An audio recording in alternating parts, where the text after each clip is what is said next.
السلام علیکم خاتون حضرات، میں ہوں اسرار احمد کسانہ. آپ دیکھ رہے ہیں کہ میرے ساتھ اس وقت اظہر صدیق صاحب موجود ہیں. آج ہم ذرا بات کریں گے یہ جو فیصلہ آیا ہے سائفر کیس کے حوالے سے کہ ٹرائل کو روکنے کی انہوں نے کہا ہے کہ کالعدم قرار دیا اس کو. اس کی کیا مضمرات ہوں گے، کیا امپورٹنس ہے، اور اس کے ساتھ ساتھ جو نواز شریف صاحب کے بھی کیس چل رہے ہیں اس کے بارے میں ذرا پوچھیں گے کہ وہاں پہ عدالت جو ہے وہ کس طریقے سے بیہیو کر رہی ہے اور عمران خان کے کیس میں کیسے کر رہی ہے. تو اظہر صدیق صاحب السلام علیکم جی، کیسے ہیں جی آپ؟ جی وعلیکم السلام، بہت شکریہ جی. آپ سنائیں ٹھیک ہے جی، خیریت ہے؟ بالکل بالکل جی. اچھا، یہ ذرا مجھے سب سے پہلے تو اس کو ذرا تھوڑا سا مجھے کھول کے بتائیں کہ یہ جو فیصلہ آیا ہے سائفر کیس کے حوالے سے، یہ اس کو آپ کس طرح دیکھ رہے ہیں جی؟ یہ کوئی ریلیف ہے یا اس کو سمجھا جائے کہ کوئی خاص اتنا ریلیف نہیں ہے؟ بہت شکریہ اسرار صاحب. بنیادی طور پر میں اس کو کوئی بہت بڑا ریلیف نہیں مانتا، لیکن یہ جس طرز کا ریلیف ہے، میں ایڈوانس میں بتا دوں کہ اس سے الیکشن اب 8 فروری کو بھی ہوتے ہوئے نظر مجھے نہیں آ رہے. کیا وہ وجہ آپ ہے؟ حیران ہو گئے کہ وجہ کیا؟ وجہ یہ ہے کہ عمران خان صاحب آپ کو پتا ہے توشہ خانہ میں سزا سسپینڈ ہو چکی ہوئی ہے، اور نائلی کے بھی نوٹس ہو چکے ہیں، اور اگلے ہفتے کے اندر وہ اپیل لگی ہوئی ہے، اور وہ اپیل میں عمران خان صاحب باعزت بری ہو جائیں گے. تو اب اس کے بعد کون سا ایسا کیس ہے کہ جس میں عمران خان صاحب کو جیل میں رکھا جا سکے اور باہر نہ آ سکے اور نااہل بھی ہو جائے؟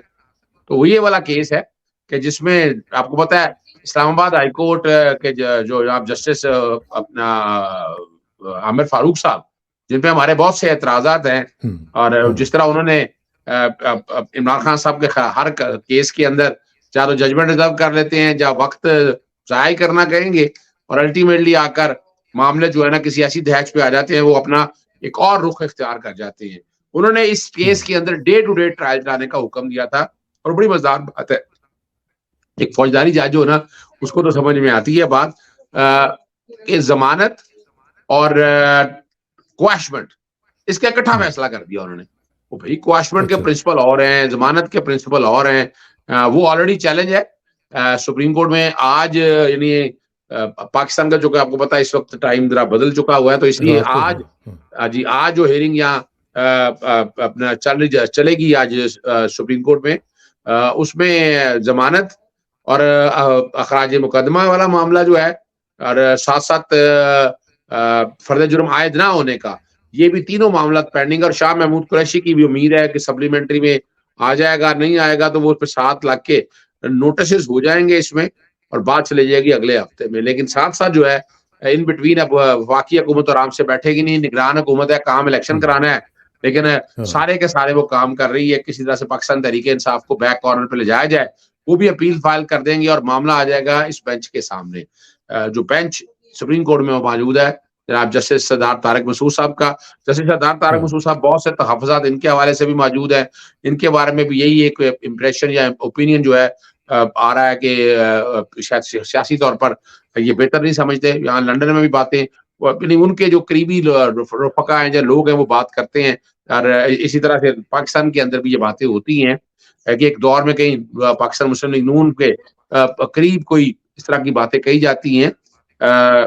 پیچھے اگر آپ 2 معاملے اگر آپ کو یاد ہو، چودھری پرویز لائی کے حوالے میں روکا ہوا تھا کہ اور ایف آئی آر میں گرفتاری ڈالی، ایک آرڈر پاس کیا تھا، تو سپریم کورٹ نے میٹر ٹیک اپ کیا تو وہ وڈرا کر لیا گیا تھا.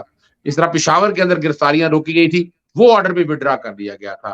تو یہ ابھی جو معاملہ چل رہا ہے نا، آپ یہاں سے آپ سمجھ جائیں کہ اگر عدالتیں آزاد اور خود مختاری سے اگر فیصلے کریں اور انڈیپینڈنٹ ہو کر فیصلے کریں تو شاید تحریک انصاف کو یہ جو ہزیمت اٹھانی پڑ رہی ہے یہ نہ اٹھانی پڑے.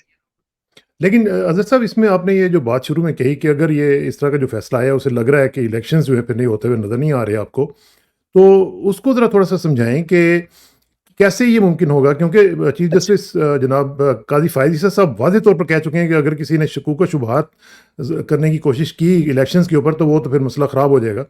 تو آپ کیسے کہہ رہے ہیں کہ الیکشن نہیں ہو سکتے؟ اچھا، چونکہ آپ کو پتہ ہے اسرار صاحب مجھ سے بھی پیار و محبت کو بہت زیادہ ہے. یہی 90 دن والے الیکشن کے حوالے سے نا، اس سے پہلے 1 دن پہلے کیس لگا تھا فیض آباد والا دھرنا والا کیس. تو وہاں میرے ایسوسیٹ اور میرا ذکر آیا تھا کہ محمد اظہر صدیق، منیر ملک اور محمد اظہر صدیق کو بھی فکس کرنا ہوگا. اور وہ کیوں فکس کرنا ہوگا میں بعد میں بتاتا ہوں بات آپ کو. اور 90 دن کے الیکشن کا معاملہ ابھی ریسنٹلی آپ نے آمنہ ملک صاحب نے جو جسٹس طارق مسعود کے بارے میں جو کمپلینٹ آئی ہے اس میں باقاعدہ مجھے نوٹس کیا انہوں نے کوئی ٹویٹ کرنے کے اوپر, وہ میں جوڑ کے آپ کو بعد میں سمجھاؤں گا, لیکن میں آپ کے ساتھ 90 دن کا معاملہ آ جائے. 90 دن کے معاملے میں جو ہے نا جتنا میں نے کام کیا ہے نا جی, میں نے جولائی میں 3 مراسلے لکھے سابقہ وزیر اعظم کو کہ آپ 90 دن سے پہلے آپ وقت سے پہلے اسمبلی مت تحلیل کریں. 13 اگست ہے آخری تاریخ, تو اس سے پہلے تحلیل مت کیجیے گا, روکا ان کو, اور کہا کہ اگر یہ تحلیل بھی کرے تو الیکشن کمیشن کو ساتھ میں جو ہے آپ نے 60 دنوں میں الیکشن کرانے, آرٹیکل 224 اور 224 کو سامنے رکھتے ہوئے. اور نہیں کیا ہوا, تو 8 اگست کو تحلیل کر دی گئی. میں نے پھر لکھا, پھر صدر پاکستان کو میں نے لکھا کہ ڈیٹ دیں. صدر پاکستان نے الیکشن کمیشن کو مشاورت کے لیے بلایا, یہ ان کی مشاورت کی بجائے اپنا امریکہ کے سفیروں اور یو کے سفیروں سے ملنے کے لیے وہ باتیں چلتی رہی. میں نے پھر لکھا, پھر الٹیمیٹلی صدر پاکستان نے 13 ستمبر کو مراسلہ لکھا کہ 6 نومبر تک 90 دن پورے ہو رہے ہیں. ڈیٹ انہوں نے بتا دی کہ ڈیٹ انہوں نے دینی ہے کہ صوبوں سے مشاورت کر کے ڈیٹ دی جائے. اب 2 صوبوں کے آپ کو پتا 8 اکتوبر کی ڈیٹ آلریڈی دے دی ہوئی تھی الیکشن کی, الیکشن کمیشن نے نہیں کرایا, توہین عدالت ہو چکی ہوئی تھی. اب یہاں اصولی طور پر تو سپریم کورٹ کو جب فیصلہ کر رہے تھے تو توہین عدالت کا ایکشن لینا چاہیے تھا نا, کیوں نہیں ہوا. پھر انہوں نے اس بات کو سامنے رکھتے ہوئے پھر آرٹیکل 48 کہتا ہے کہ الیکشن کرانے کی ڈیٹ صدر پاکستان نے دینی ہے, باقی گورنر دینی ہے. سیکشن 57 میں ترمیم کی کہ سیکشن 57 تو قانون کی کتابوں میں رہنا نہیں چاہیے تھا, سپریم کورٹ کو سیکشن 57 کو کالعدم قرار دے دینا چاہیے تھا, لیکن نہیں کیا. نہ 90 دن والے معاملے کے حوالے سے کوئی ایکشن لیا, اور نہ ہی 60 دن اور 90 دن کے حوالے سے بات ہوئی, نہ ہی یہ والا جو ہے اپنا سیکشن 57 کے حوالے سے. پھر اگلی جو بات ہے کہ وہ جو ہلکا بندیوں والا معاملہ ہے, آرٹیکل 254 کا سہارا لیا, لیکن ہلکا بندیوں تو بھی ہو نہیں سکتی. پرانی ہلکا بندیوں سے کر سکتے تھے, اس میں کیا اگر قانون کے مطابق کوئی چیز پوری نہیں ہوئی تو انویلڈ نہیں تھی نا, ہلکا بندی کرانے کی کیا ضرورت تھی. آپ بیٹھ کے الیکشن کراتے ہیں, الیکشن سارے ووٹ ڈالنے تھے. یہ والے جو بڑے غلطیاں تھی نا اس فیصلے میں, میں نے وہ سامنے رکھی ہے. تو اب ذرا سمجھیے گا بات کو سامنے رکھتے ہوئے, اب الیکشن کمیشن جب مرضی ڈیٹ آ گئی کوئی نہ کوئی بہانہ بنا دے گا, کوئی حادثہ ہو گیا, کوئی دھماکہ ہو گیا, کوئی موسم خراب ہو گیا, اور جو 15 دسمبر سے پہلے 52 دن پہلے جو ہے نا, 8 فروری سے 52 دن اگر پہلے لگائیں, اس سے پہلے الیکشن اسکیڈول دینا ہے, الیکشن شیڈیول دینا ہے. تو اب عمران خان صاحب 15 دسمبر یا شیڈیول سے پہلے اب توشہ خانہ میں سزا نہیں ہو سکے گی انہیں, اور نئے سرے سے ٹرائل چلنا ہوگا اور وقت لگے گا. تو اس لیے اور کوئی کیس ایسا قریب ترین ہے نہیں ہے جو سزا دینے کے لیے آ جائے. تو پھر آپ یہ ذہن میں رکھیے گا نا. تو پھر اس لیے میں کہہ رہا ہوں, میں تو چیزوں سے جوڑ رہا ہوں تاکہ یہ چیزیں سمجھ سکے, عام آدمی کو سمجھ آ سکے. اور یہی وجہ ہے کہ شاید جو ڈان کے جو رپورٹر ہیں اسد ملک, انہوں نے کہا تھا کہ الیکشن کمیشن جو تیاری کر رہا ہے سپریم کورٹ جانے کی کہ جی ہمیں پوسٹ پون کرنے کی اجازت دی جائے, تو کیا یہی وجہ ہے اس کی بھی؟ دیکھیں پتہ آپ کو پتا تو سارے ایک پیج پہ ہے نا, میں تو نہیں کہہ رہا, یہ سارے بیٹھے نگران گھومتے بھی ساری کہہ رہی ہوتی ہیں, الیکشن کمیشن بھی. لیکن تاریخ میں یاد رکھیے گا, پاکستان پیپلز پارٹی کو اب احساس ہوگا, رضا ربانی جیسے لوگوں کو, جو 18ویں ترمیم کے ذریعے اس ملک کی تباہی کی گئی, ایک نگران سیٹ اپ کا ڈالنے کا جو پروسیجر ہے 18ویں ترمیم کے ذریعے آیا, الیکشن کمیشن جو تعینات کرنا ہے یہ 18ویں ترمیم کے ذریعے آیا. پاکستان تحریک انصاف نے الیکشن کمیشن کو اتنا مضبوط کر دیا, اتنا مضبوط کیا ہے کہ وہ کسی کے ہاتھ میں نہیں آ رہا. دیکھیں نا, الیکشن کمیشن کسی کے ہاتھ میں نہیں آ رہا. اتنا مضبوط کرنے کا جہاں فائدہ ہے, فائدہ تو بہرحال میں کچھ نہیں کہتا, فائدہ کوئی نہیں ہوا, الٹا نقصان ہی ہوا ہے.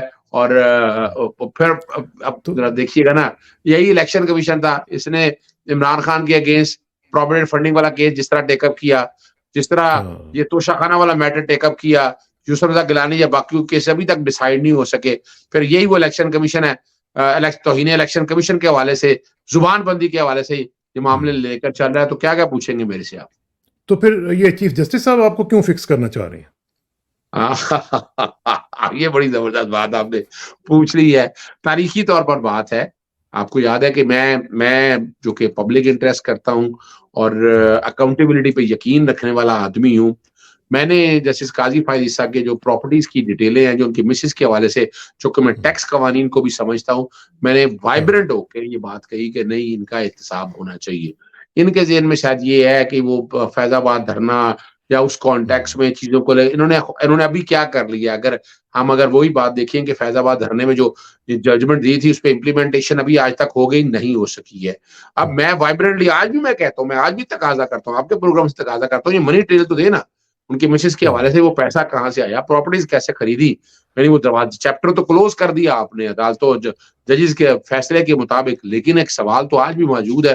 تو وہ تو قرآن پاک کی بڑی آیات وغیرہ کی بھی بڑی کوٹیشنز بتاتے ہیں, قرآن پاک کی آیات سناتے ہیں, تو اس میں تو احتساب جو ہے وہ تو قرآنی کانسیپٹ ہے. اور خاص طور پہ اگر ہمارے صحابہ کو دیکھا جائے, سب کو دیکھا جائے, نبی کریم صلی اللہ علیہ وسلم کی تعلیمات کو دیکھا جائے, تو کوئی بھی قاضی جو ہے وہ احتساب سے بالا تو نہیں ہے. نہیں وہ دیکھیں نا ابھی وہ آمنہ ملک صاحبہ نے کیا کیا, اور دیکھیں ان کے ساتھ جو الفاظ بقول ان کے جو ان کو یوز کیے گئے ہیں کہ میں ادھر بھیجوں گا جیسے تم آ بھی نہیں سکو گی واپس. تو یہ تو دیکھیں نا, میں چونکہ ایک تو میرا ان سے تعلق کیا کہ ان کے حوالے سے میں کیسز بہت پرانے کرتا آیا ہوں, اور میرا آج بھی انٹرویو ایک ریکارڈ ہوا ہے, وہ صبح آئے گا اس میں. اور یہ بھی انہوں نے قسم کھا کے ایک بڑی واضح طور پر, میرا سے دیکھیں ان کا رابطہ ہی کوئی نہیں تھا, میں چونکہ UK میں آج کل تھا, انہوں نے ایک ریفرنس یعنی یہی, اور یعنی ان کا احتساب ہو رہا تھا الٹا, تمہاری جائیداد کہاں ہے, تمہاری گاڑیاں کتنی ہیں, تمہارے بینک بیلنس کیا ہے, کچھ نہیں ہے اس کا. وہ کرائے پہ رہنے والی خاتون ہے اور بڑی محنت ہمت ہے. جب اس کے پاس یہ کوئی انفارمیشن آئی, اسے شوق ہے اس حوالے سے, اس نے ریفرنس فائل کر دیا. اب وہ ریفرنس فائل جو کیا ہے جیسے سردار طارق مسعود کے اگینسٹ, وہ کیا تھا اس میں, اگر کر بھی دیا تو آپ انفارمیشن ساری دے دیں ساری, اس میں پریشانی کی کیا ایسی بات ہے. اب وہ سوشل میڈیا کے گروپوں میں شیئر ہوا اس طرح, میری سوشل میڈیا ٹیم بھی سارے دیکھ لی ہوتی ہے. 13 اگست کو 2:42 UK ٹائم پہ وہ شیئر ہوا, تو اب 3:45 میں میری سوشل میڈیا ٹیم نے وہ ٹویٹ کر دیا, وہی ریفرنس کے ساتھ صفحے, اور جو لکھا ہوا آیا ایز اٹ از ہی انہوں نے ٹویٹ کر دیا. اب وہ ٹویٹ اس پہ رہا کہ جناب یہ سارا پتہ نہیں کوئی وہ نیکسس کرنے کی کوشش کر رہے ہیں, کرتے رہے نیکسس, اب کیا کہہ سکتا ہے, لیکن حالات اور واقعات بڑے واضح طور پر موجود ہیں. بات بڑی سمپل سی ہے, اکاؤنٹیبلٹی سے بچنا نہیں چاہیے, بھاگنا نہیں چاہیے. جیسے چیف جسٹس صاحب نے, قاضی فائز صاحب نے اپنے اثاثے تو بتا دیے, لیکن وہ منی ٹریل تو آج تک بتا نہیں سکے. اس طرح یہ بھی اگر آ جاتی بات, تو یہ وہ باتیں جو اس وقت کہی گئی تھی نا فیض آباد دھرنے کے اندر, وہ فیض آباد دھرنے میں جو کہ آپ ان دنوں پاکستان میں تھے, آپ کو یاد ہوگا ابصار عالم کو چیئرمین پیمرا لگایا گیا, اور میں نے نومبر یا دسمبر 2015 میں اس کی تعیناتی چیلنج کی, چونکہ ان کا تعلق اوپن سوسائٹی کے ساتھ, اور خاص طور پر نواز شریف نے, پرویز رشید نے ان کو لگانے کے لیے ٹیلر میڈ ایڈورٹیزمنٹ دی, وہ میں نے چیلنج کی, اور میرٹ پہ میرا کیس تھا جسٹس شاہد کریم صاحب کے پاس, اور الٹیمیٹلی نومبر 2017 میں وہ ڈیسائیڈ ہوگا. نومبر 2017 میں فیض آباد دھرنے کا شروع تھا, اس میں بڑے الزام لگائے انہوں نے اپنا, انہوں نے اب سارا, اب وہ بھائی تمہیں حقائق کہ تمہیں نہیں پتا, فیض آباد دھرنے کا فیصلہ تو ہوا ہے جنوری 2019 کے اندر, وہ جا کے یہی ساری باتیں تم وہاں کر دیتے, وہاں نہیں کی. تو اس وقت ایک دن پہلے وہ لگنا اور سارا عالم کا آنا, اور پھر اس حوالے سے میں تو نظر آ رہا ہے ٹارگٹ کر رہے ہیں, اور کیا وجہ نظر آ رہا ہے, کوئی ذاتی گرج ہے اس طرح. اسی میں سپریم جوڈیشل کونسل میں ایک اور جج صاحب بیٹھے ہوئے ہیں, جسٹس سعید منصور علی شاہ صاحب, وہ لاہور ہائی کورٹ میں تھے. یہاں کمپیوٹر سافٹ ویئر کا جو مسئلہ تھا اس میں بہت گھپلے تھے, میں نے مختلف درخواستیں دی, اور اس میں اپنا عبداللہ ملک جو ان کے خامند ہے وہ بھی اپنا درخواستیں ساتھ دیتے تھے, اور اس میں بڑی شکایات تھی ہمارا سارا سسٹم سارا فکسیشن کا ختم ہو گیا. سیکریسی اگر دیکھا جائے وہ اس طرح رہ ہی نہیں گئی. میں نے کئی پھر میں نیب میں بھی لے کے گیا, اور پھر اور کئی معاملات ایسے تھے جب وہ چیف جسٹس کے طور پر رہے, اختیارات جس طرح استعمال ہوتے رہے, وہ چیزیں بہت سی ایسی باتیں تھی. میں اب وائبرنٹ ہوں, میں بات کر لیتا ہوں. وہ پھر ذاتی اناد جو ہے وہ پھر اگر آڑے آ جائے, یس ذاتی طور پر گرج ہے, تو وہ ذاتی طور پر گرج پھر انصاف تھوڑا فراہم کرنا ہے, یہ تو عجیب سی بات ہے. چلے کوئی نہیں, میں بہرحال جو ٹویٹ کرنے کے حوالے سے ہے اس کا جواب بھی میں دے رہا ہوں, اور پھر میں تاریخی طور پر سپریم جوڈیشل کونسل میں اس طرح کی کئی چیزیں جو پہلے رپورٹ ہوتی رہی ہیں, اس سے پہلے یا تو ریگولیٹ کر لیتے نا کہ آپ روک دیتے کہ آپ اس طرح کی, نہ ایسا کوئی آرڈر پہلے موجود نہیں تھا کہ آپ اس کی رپورٹنگ نہیں کر سکتے تھے. اب نئی روایت ڈالی انہوں نے کہ ہم نے کون سی کرنی ہے یا نہیں کرنی, وہ ایک علیحدہ ایشو ہے. لیکن جسٹس قاضی فائز صاحب کے اپنا جب ریفرنس چل رہا تھا تو ان کے خط لیک ہو جایا کرتے تھے, آپ کو یاد ہوگا, اگر یاد ہو تو 4-5 خصوصی جو صحافی تھے ان کو جاتے تھے. آپ اندازہ لگایا تو اس وقت یہ سارا کچھ, اور وہ ٹویٹ بھی ہوتے تھے, بات بھی ہوتی تھی, اس وقت تو کوئی کچھ نہیں ہوا. پھر اس کے بعد اپنا جسٹس ثاقب نثار کے بارے میں, جسٹس کھوسا صاحب کے بارے میں, جسٹس جوارس خواجہ کے بارے میں پھر چیف جسٹس عمر عطا بندیال کے بارے میں, جسٹس جاز الحسن کے بارے میں, جسٹس عائشہ ملک کے بارے میں جو ریفرنس, جعلی ریفرنس, جھوٹے ریفرنس بنا کر بھیجے گئے اور رپورٹنگ ہوئی, سارا کچھ ریکارڈ کے اوپر ہے. پھر ساری چیزیں پھر میں بھی پھر سامنے رکھوں گا نا, پیش کروں گا کہ نہیں یہاں کیا ہے, کہ یہ کیا ہو رہا ہے یہ سارا نظام. ٹھیک ہے. اچھا, یہ going back to the decision today, یہ جو بھی آج ہوا ہے اس میں ذرا مجھے بتائیں کہ ایک طرف جج صاحب جو ہیں وہ کہہ رہے ہیں کہ جی جو 29 اگست کا نوٹیفیکیشن ہے وہ ہم کل عدم قرار دے رہے ہیں, ساتھ وہ یہ کہہ رہے ہیں کہ آفیشیل سیکرٹ ایکٹ کے جج کی تعیناتی درست ہے. اب یہ تعیناتی کیسے ہوئی تھی؟ آپ کو یاد ہے کہ جس طرح کہ پریزیڈنٹ صاحب نے کہا, ابھی تک میں نے تو سائن ہی نہیں کیے ہیں, پھر اس کے تحت اگر کوئی جج ہو رہا ہے تو اس کی تعیناتی کیسے درست ہو سکتی ہے؟ اچھا نہیں اسرار بھائی, ایسا نہیں ہے. وہ جو جج صاحب جو صدر پاکستان نے کہا نا, وہ سیکشن 5 اور 9 میں جو ترمیمیں کی تھی نا, وہ صدر پاکستان نے نہیں کیا تھا. اور جو تعیناتی کا پروسیس اس میں صدر پاکستان انوالو نہیں ہوتے, وفاقی حکومت اور کابینہ کے حوالے سے ہے وہ, اور مشاورت لینی ہوتی ہے ہائی کورٹ کے جج سے. اب وہ مشاورت کا عمل چونکہ ابھی ڈیٹیل ججمنٹ آئی نہیں ہے, اس میں پتہ چل جائے گا مشاورت کیسے ہے. یعنی میں آج بھی سمجھتا ہوں کہ یہ جج کی تعیناتی, اور ان جج صاحب کے بارے میں بہت سے اعتراضات بھی شامل ہیں کہ جہاں یہاں رہے ہیں اور جس طرح سے یہ ٹرائل کو چل رہے تھے, 22 والا ایلیمنٹ اپنی جگہ پر موجود ہے. میرا خیال ہے کہ جج کی اس تعیناتی والا یہ والا پروسیس ہے, اس کو جیسے وہ چیلنج ہوگا تو یہ والا بھی ہائی کورٹ والا چیلنج ہوگا. الٹیمیٹلی جو بات ہے نا کہ اب آ کے بات آ گئی ہے سپریم کورٹ کے ہاتھ میں. اب یہ اور میں کئی طرح سے چیزوں کو یہ جوڑتا ہوتا ہوں, اور میں ایک بات کر رہا ہوتا ہوں ہمیشہ سے کہ جب وکلا تحریک شروع کی تھی 2 مقاصد تھے. ایک مقصد تھا جنرل پرویز مشرف کو ہٹانا, اور دوسرا مقصد تھا اپنی پسند کے ججز تعینات کرنا. تو وہ کچھ چیزیں آپ میری انہی باتوں سے سمجھ جائیے گا, میں کھل کے باتیں ابھی مزید نہیں کرنا چاہتا ہوں, کسی اور وقت کروں گا. ٹھیک ہے. اچھا, یہ ذرا مجھے بتائیں کہ یہ جو توشہ خانہ والا جو نواز شریف صاحب کا کیس ہے, اس میں نیب کو 30 نومبر تک کی انہوں نے کہہ دیا کہ آپ ریکارڈ کر لیں بیان وغیرہ, اور ساتھ ہی ساتھ ہم دیکھ رہے ہیں کہ جو وہاں پہ ڈیلی ڈیلنگ ہو رہی ہے پورے کورٹ میں, اور جس طرح جو ان کے وکیل صاحب وہ کہہ رہے ہیں جی کہ مسئلہ کوئی نہیں ہے, میں تو صرف 2 مجھے اور چاہیے ہیئرنگز, میں اس میں نمٹا لوں گا. اور نیب کے جو پروسیکیوٹر ہیں وہ کہہ رہے ہیں کہ بس میں تو صرف آدھے گھنٹے میں سارا کیس ختم کر دوں گا. تو یہ سارا جو یہ پہلے سے پری ڈیسائیڈڈ آپ کو لگ رہا ہے؟ اچھا, ایک بات میں بتاؤں آپ کو, دیکھیں اب آپ باتیں سارا کچھ سچ سننا چاہتے ہیں آپ. دیکھیں توشہ خانہ والا میٹر جو ہے نا, پہلے ذرا سمجھیے گا, نواز شریف نے گاڑیاں لی تھی توشہ خانہ میں, وہ والے میٹر کے اندر یہ اشتہاری تھے, چلے پاکستان آگے, ہر ایک کو پتا ہے کہ 4 سال یہ کس طرح بھاگے رہے, غائب رہے.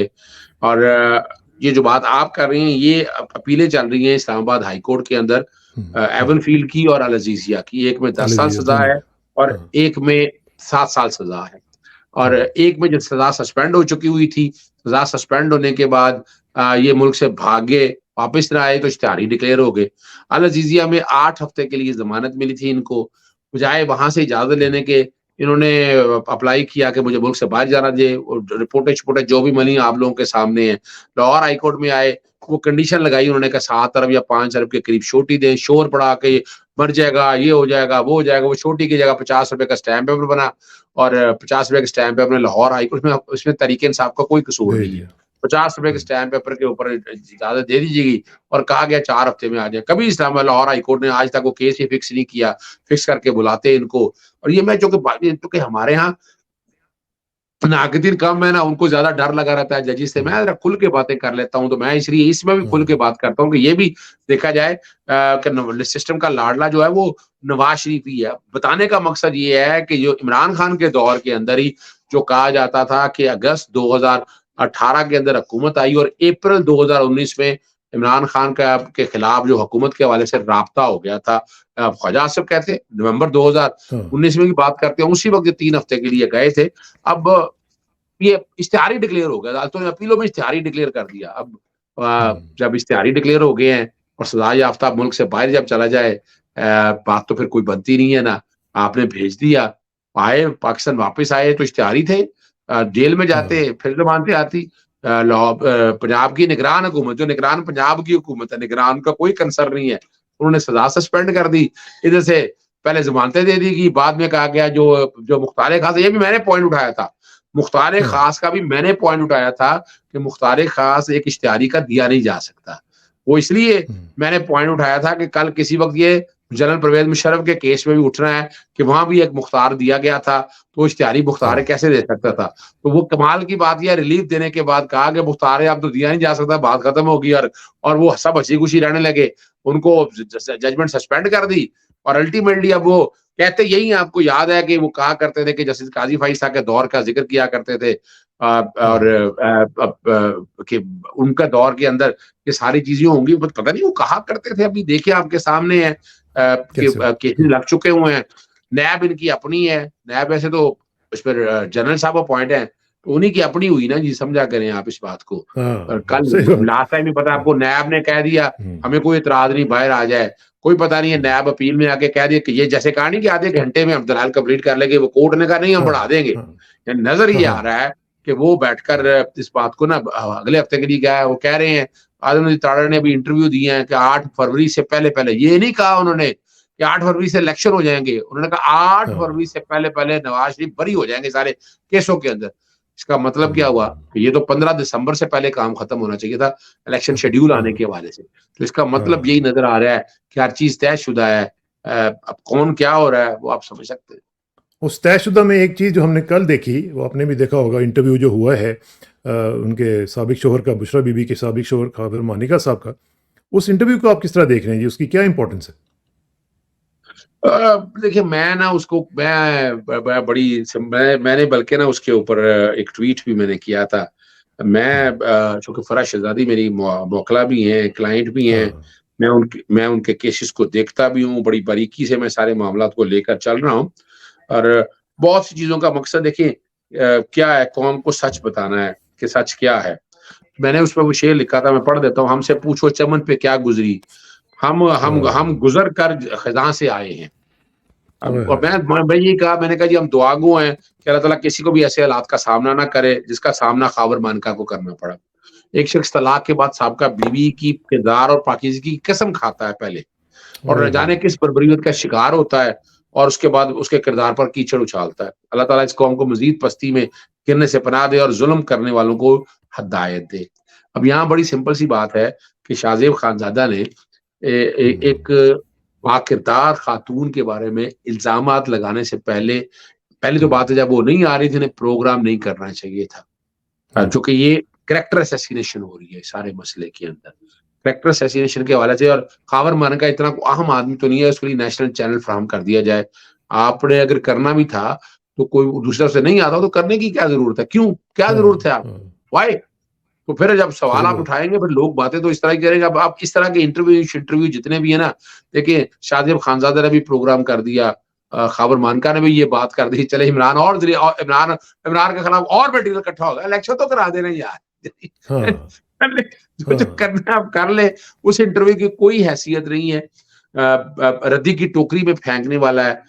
تکلیف اور دقت اس بات کی ہے کہ ہمارے یہاں خاندانی نظام کا جس طرح پکھیے اٹھیڑے جا رہے ہیں نا, جس طرح, اور کہاں گے آج وہ عورت مارچ, اور کہاں گی وہ سو کالڈ لبرل, کہاں گے وہ مومبتی مافیا, کہاں گے وہ صحافی جو بڑی باتیں کرتے تھے اس حوالے سے. آج سارے کے سارے وہ صحافی تصویر کے اس وقت کھڑے ہیں. جی کیا ہمارا معاشرہ جو ہے پھر اس کا مطلب ہے کہ بالکل ہی پرگندہ ہو چکا ہے, اس میں کوئی اخلاقیات نہیں رہ گئی, کوئی ویلیو سسٹم نہیں رہ گیا, بالکل ہم ختم ہو چکے ہیں جی؟ بالکل ایسا ہی ہے, اس میں اور کیا بات رہ گئی ہے اسرار صاحب. میں لفظ مجھے یاد ہے, ہمارے جو بزرگ ہیں وہ کہا کرتے تھے کہ فی زمانہ خاندانی آدمی کی پہچان ہے ذلت, علت اور قلت. معاشرے میں وہ ذلیل ہو رہا, آپ دیکھیں تو صحیح نا, چور, اچکا, فراڈیا, کرپٹ, وہ اس وقت بیٹھ کے حکومت میں بیٹھا ہوتا ہے, انجوائے کر رہا ہوتا ہے, اور اپنا رزق اس کے پاس ہے, خاندانی آدمی کے پاس رزق کی قلت ہے, بیمار وہ رہتا ہے. نہ ایسے لوگ دوسرے جو لوگ ہیں نا یہ بیمار رہتے ہیں. اب پیسے کی فراوانی اتنی زیادہ ہے تو معاشرے میں گراوٹ تو اس حد تک آ چکی ہوئی ہے. اور من حاصل قوم, وجہ یہ ہے کہ ہم ایسی قوم پہ ایسے حکمران بٹھا دیتے ہیں, ایسے حکمران یہاں بیٹھ گئے ہیں. ایک اگر صاف شفاف آدمی ایک آیا ہے اور بھگت رہا ہے عمران خان, تو اس کو اس سسٹم نے چلنے ہی نہیں دیا. مجھے اچھی طرح یاد ہے کہ میں آج سے نا کوئی 20 سال پہلے کی بات ہے, میں ایل ڈی اے میں نے کام کروانا تھا, تو سیدھا سا کام تھا, انہوں نے پیسے مانگ لیے. میں نے کہا جی آپ نے پیسے کیوں مانگے, میں جائز کام کرا رہا ہوں. کہتا ہم جائز کام کرانے کے تو پیسے لیتے ہیں, ناجائز کام تو ہم کرتے نہیں. اب اندازہ لگایا نا, 20 سال پہلے کی بات کہہ رہا ہوں, ابھی بھی اٹھا کر آپ دیکھ لیں. میرے اپنے عدالتی نظام میں کئی ایسے اخلاق موجود ہیں, میں ان میں بھی جانا نہیں چاہتا, لیکن اخلاقی گراوٹ واقعی اس حد تک چلی گئی ہے. اس میں ایک اچھے لیڈر کی ضرورت ہے. وہ اچھا لیڈر باندھنے والا عمران خان آیا تھا. اب اس کی ذات پہ آپ نے کیا کیا کیچڑ نہیں اچھلتے دیکھے, کیا کیا باتیں نہیں اٹھوتی دیکھی. وہ تکلیف صحیح دہ بات. بات یہی ہے, اور ہم سب قصور ہے. میں اسرار کسانہ صاحب, اس تکلیف کے ماحول میں, اس جبر کے ماحول میں, جب دوبارہ لندن آیا دبئی سے 5 جون کو, تو 5 جون کو میں نے یہاں پریس کانفرنس کی, میڈیا ٹاک کی, تو میں نے اس وقت یہ سارا بڑا گندا ماحول میں دیکھ رہا تھا. میں نے کہا تھا یہ پاکستان کو مساق پاکستان کی ضرورت ہے. تمام سیاسی جماعتیں اکٹھی ہو جائیں. مسلم لیگ نون میں نہ اخلاقی ضرورت ہے, نہ اس کو ایسے کسی پروسیس کا حصہ بنانا چاہیے کہ وہ ایکسٹریم میں اس طرح جا چکی ہے. اور یہ اگر سیاسی جماعتیں آج بھی اکٹھی ہو جائیں تو یہ سارا سسٹم ٹھیک ہو سکتا ہے. یہاں کوئی کمپرومائز کرنے کی ضرورت نہیں, نہ یہاں کوئی اپنا کیا کہیں آپ کرپشن میں کوئی کمپرومائز کرنے کی ضرورت ہے. پاکستان پیپلز پارٹی جو ہے اس نظریے کے قریب مجھے نظر آتی ہے, لیکن اس پہ بھی جبر اور ہاں بالکل بالکل ان سے اور باقی جماعت اسلامی ڈپینڈ کرتا ہے نا کہ یہ ساری نیچے سڑکوں پہ طاقت کٹھی نہیں ہونی دی جا رہی. وہ 9 مئی کا ثانیہ جتنی مذمت کی جائے اتنا کام ہے, لیکن اس کی آڑ کے اندر باقی جو سارا سسٹم پولیٹیکل جو سسٹم ہے سارے کا سارا ہائی جیک ہو گیا ہے, رک گیا ہے. اور دوسری طرف ایم این اے, ایم پی اے, سینیٹر, اب تو آپ نے وہ لیٹسٹ پرچہ نہیں دیکھا میاں والی کا 50 لاکھ روپے نمل یونیورسٹی کا, اندازہ لگائیں یار, خدا رہا ہے یار. اور یہ اور وجہ کیا ہے کہ آئی جی پنجاب بیٹھا ہوا ہے, آئی جی اسلام آباد بھی ساتھ, دونوں ہمارے دوست ہیں. آپ خود اندازہ لگا لیں کہ حالات کیا ہیں. کیا ہے. اللہ تعالیٰ ہمیں ہدایت دے. میں کل وہ بتا رہا تھا کہ مولانا رومی کا ایک واقعہ حکایت ہے. انہوں نے فرمایا کہ ایک شخص کو, میں نے بزرگ شخص کو, جو شیخ جس کو کہتے ہیں, اس کو میں نے دیکھا کہ وہ رات کے وقت شہر میں چراغ لے کے گھوم رہا تھا, اور وہ کہہ رہا تھا کہ میں درندوں اور حیوانوں اور اس طرح کے جانوروں سے ان کے اندر رہ کے تنگ آ گیا ہوں. اب میں انسان کو ڈھونڈ رہا ہوں کہ مجھے انسان کوئی مل جائے. بلکہ ان کا یہ میں نے بتایا تھا کہ انسانم آرزوست, کہ مجھے انسان کی آرزو ہے. ٹھیک ہے, تو یہ حالت ہو گئی ہے کہ ہمیں تو اب میرا خیال ہے کہ انسان ہمارے اندر ختم ہو چکے ہوئے ہیں, بھیڑیے اور درندے ہی رہ چکے ہوئے ہیں. تو حضرت صاحب آپ کا بہت بہت شکریہ. اسرار صاحب دیکھیں میں بتاؤں بات عرض ہے, اور دیکھیں نا, یہ خیر الناس من ینفع الناس, بہترین انسان وہ جس سے دوسروں کو نفع ہو. آج آپ سوچ کے دیکھیں, تمہارے لیے رب نے رزق دے دیا, عزت ذلت رب کے ہاتھ میں ہے, اور یہ عمران خان کی ایک کوالٹی تھی, اس سے بڑی کلیئرٹی ہے. یہ اس کو گرانا چاہتے ہیں. وہ ان سب چیزوں سے آگے نکل چکا ہوا ہے. اسے یہ کوئی فکر نہیں ہے کہ اس کی جان آج ہے کل نہیں ہے, اور اسے ایک ہی ٹینشن ہے. ٹینشن میں لفظ نہیں کہتا, ایک ہی اس کا ایم ہے کہ وہ مسلم امہ کو کھڑا کرنا چاہتا تھا. وہ چاہتا تھا کہ پاکستانی قوم ہجوم سے نکل کے بن جائے. یہ اس کا قصور ہے اور وہ بھگت رہا ہے. تو اسی لیے حضرت مولانا رومی نے جو بات کہی وہ غلط نہیں کہی ہے, وہ موجودہ سسٹم کے مطابق بالکل فٹ ہوتی ہے. صحیح بات. اللہ تعالیٰ خیر کرے. اظہر بھائی بہت بہت شکریہ. انشاءاللہ آپ سے رابطہ رہے گا. Thank you very much for your time جی. I am really honoured. Thank you. بہت شکریہ جی. السلام علیکم. السلام علیکم. السلام علیکم.